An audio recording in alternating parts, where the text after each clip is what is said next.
Hello Cancer! Welcome dito sa aking channel Cancer.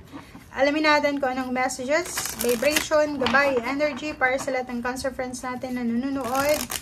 Ito ay para sa inyong lahat, weekly tarot reading Cancer. So kung bago ka sa channel ko, please like and share, subscribe, paki-press ang notification bell button para ikaw ang unang makapanood sa ating mga videos Cancer. Okay. 3, isa na lang. Kumuha tayo ng isa pa. 4. Okay, deep breathing, music, flow like water. And alam mo yung mga barahan nyo, Cancer, parang similar siya or pareho siya ng mga Scorpio. So, panoorin nyo yung Scorpio. Okay, sa linggong ito, sinasabi ng baraha, more on emotional healing yung nakikita natin dito. So, 37, pwede daw na may iba sa inyo na Cancer na nag-aaral ng musical instruments. Or pwede yung iba sa inyo bibili ng mga musical instruments, gitara, tambourine, parang ganun. So, drum. Or pwede yung iba sa inyo dyan is yung pakikinig ng music ay pwedeng maging healing mo. So, pwede mong magamit sa oras na medyo stress ka or may mga pinagdadaanan ka. Okay. And deep breathing, exercise. So, kailangan mo daw yan. Kasi parang yung iba sa inyo dyan is medyo nahihirapan kayong huminga siguro dahil may sipon kayo, may ubo, parang ganun. Or pwede yung iba sa inyo dyan is masyado na kayong napapaligiran ng toxicity. So, kailangan nyo siguro ng time para makaalis dyan. Like, kung nakatira ka palagi sa city or sa toxic, sa mga, anong tawag dito? Sa carbon monoxide na environment, sa maingay na lugar, pwedeng sinasabi ng barahan na this week is parang gusto mong magpakalayo-layo para makapag-relax. Okay, number 24-6.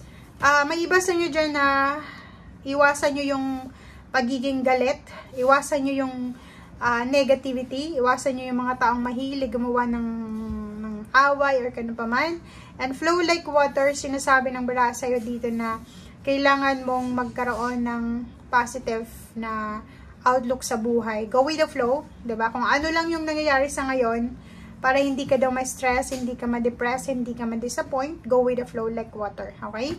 And number 41, number 5 to eh. So, ibig sabihin yan, kung marami kang mga kinakatakutan, like mostly relationship or pwedeng sa anak mo, kung may anak ka, natatakot ka kung paano mo mapapag-aral, paano mo mapapalaki, or ganito, ganyan. So, dito sa positive affirmation, it's either for your health, physical health, mental health, financial health, spiritual, i-affirm mo na yan, okay? So, ipag-pray mo na siya sa linggong ito, para, like for example, yung New Year's resolution mo, hindi ka naman talaga dapat gagawa niyan sa New Year's Eve. Kailangan yan gagawin mo is before New Year. So, pwede ka nang magsimula ngayon tungkol sa mga resolution mo and then sa mga bagay-bagay na kailangan mong iwanan sa 2023 and yung mga bagay-bagay na gusto mong mangyari sa 2024. Okay? Okay. Thank you.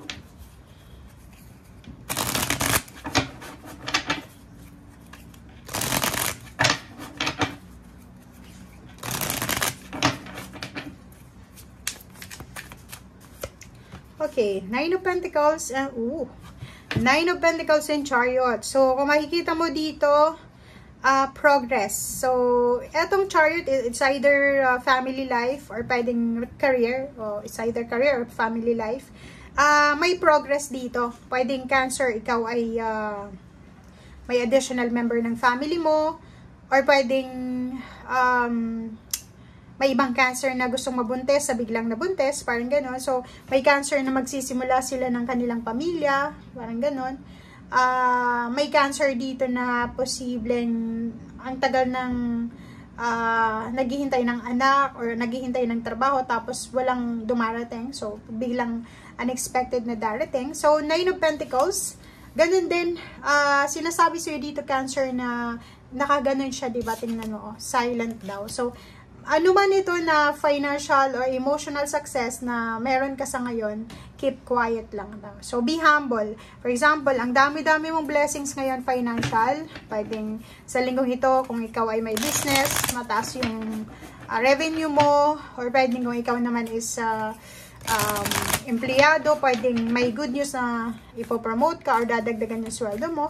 So, keep quiet lang daw. Kung ano man itong financial success or emotional success na meron ka, or kung ano man itong chariot, progress kasi itong chariot victory and success yan.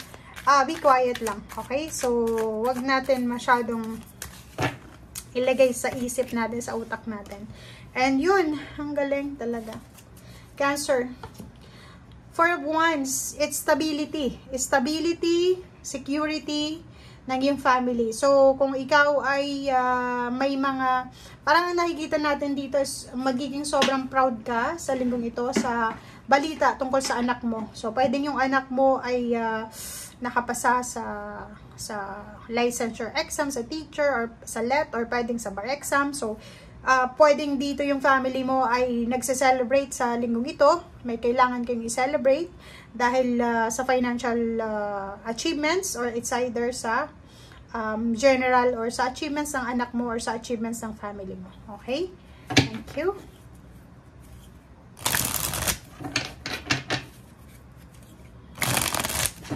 Itong Four of Wands nito, pwedeng may ibang Cancer na nagbabalak na magpatayo ng bahay. May Cancer dito na nagbabalak mag-asawa, magkaroon ng baby, parang ganun. Okay, Seven of Pentacles. So yung iba naman dito, like for example, naghihintay kayo ng pera or naghihintay kayo ng sweldo nyo, ng bonus or kano pa man, lump sum. Huwag kayong masyadong magmadali. Okay? This week, have patience lang daw.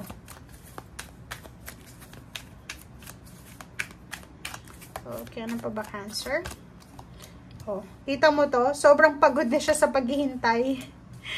Okay, so yung iba sa inyo dyan, Cancer, for example, naghihintay kayo ng promotion, salary increase, or pwedeng naghihintay ng bonus, or naghihintay kayo ng financial na new beginnings, and until now, hindi pa siya dumarating.